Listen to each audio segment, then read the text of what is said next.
I'm always trying to give people a really satisfying sculptural experience. Like, so that means for me then that they're going to find something that's really engaging them physically as well as mentally, so that the two are activated at once. So I think the inflatables, while they really get people going physically, I mean, when they see them, like children get really rambunctious, but not just children, everybody does, and they seem to want to bounce off of them and touch them and hit them and poke them and see if they explode. And if they're out in public and and untended, they tend to have all that happen to them. People will try to see if they blow up, if they puncture them, and never does happen. But so they elicit. I mean, just the medium itself, that it's these balloons that are full of air and full of pressure, kind of do something to people that excite them in a way, I think. But I hope that there's another level to the work that also gets their mind going in the same way, that is related to how the work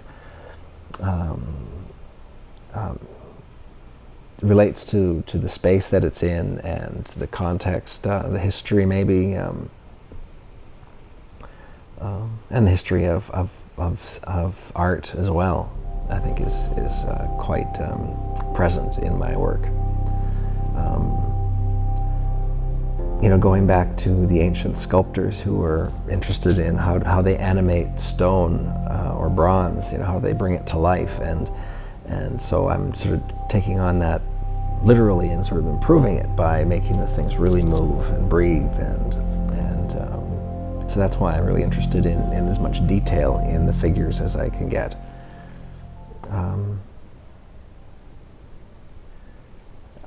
So I think the notion of air and air being ever present in my work has a spiritual element as well, and that is that that air and spirit are the same word in Latin, right? So I think when people see the work and experience it, and they experience that it breathes and they breathe as well, there's an empathy, and I think that connectedness is really important, and people get that, I think. And I'm getting ready for a studio visit with a couple of collectors from Belgium, and they saw my giants in Belgium in the fall, and they wanted to come to my studio in Toronto and see some more, because the reaction in their message to me was, we saw your giants,